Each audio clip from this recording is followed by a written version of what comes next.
Greetings, YouTube. This past Yule, I bought my wife a copy of the Aeon Flux animated series. It's a 3 DVD set. Two of the DVDs are the actual series itself. The third DVD is the original pilot and a number of extras. Now, after having watched this for the first time last week from start to finish, my first and most foremost thought was that this could not have been developed without a lot of drugs. And last week was the first time I had ever actually watched the entire thing. I'd caught parts of it on MTV, but I don't think I ever caught a full episode. And I know that I never watched everything because there were lots of stuff in this that I had never seen. And I never realized it was only 10 episodes. For some reason, I always thought it was, excuse me, longer than that, but it's only 10 episodes. But the one thing that did stick with me from when I did catch it, when it was originally shown back in the 90s, was how visually arresting it was. How much those stylistic elements that the artists that did this brought to the table stuck with me.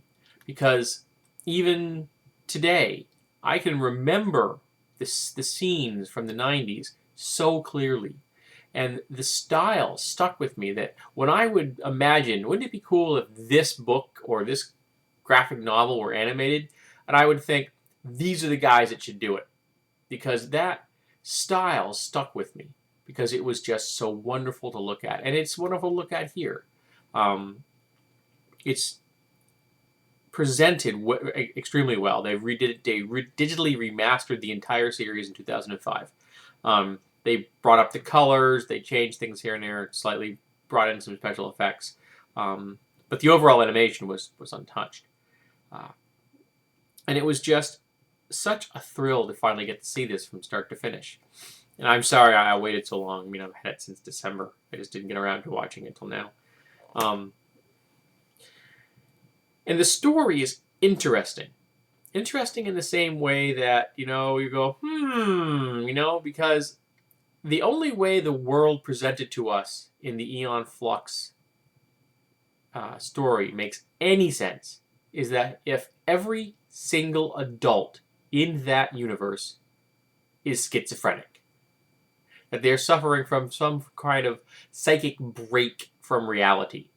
Because it doesn't make sense if you think about it for a minute if these people weren't all nuts.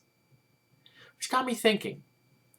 Now, it doesn't matter whether this series is actually placed here on Earth or whether it's on some planet someplace else. It doesn't matter. I want you to imagine for a minute that something catastrophic befalls humanity.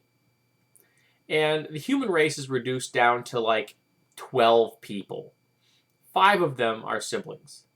And those 5 siblings carry the recessive gene for schizophrenia. Jump forward to the age of Bregna and Monica, the 2 countries that are constantly at war with each other. And everyone now suffers from schizophrenia, which doesn't kick in until the late teens and early 20s. So, as children, they're raised in an insane world, but they're sane. And as they get into the sexual development ages, they start to lose it.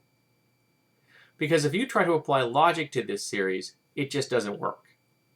But if you think about everyone being nuts, it makes perfect sense.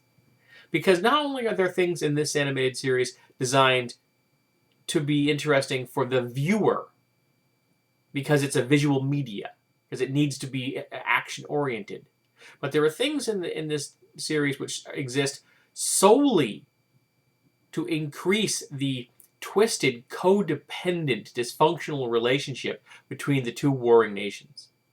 A border that is literally 30 feet apart from the buildings from each other, with massive openings in it, with poor security that encourages people to go from side to side, and yet punishes them mercilessly if they try. It just makes no sense unless the people that designed it are insane. But the series was great. I loved watching it. The extras were fun. They had some stuff from Liquid Television on there. So a documentary about Peter Chung and the team that worked on this. And I definitely think it was well worth it. I picked this up really cheap off of Amazon. I think I paid $12 before shipping, so like $15 total for this. And if you can get it cheap, I would definitely invest the money in it because it's worth the money. It's worth your time. I really enjoyed it, and it was a nice trip down memory lane.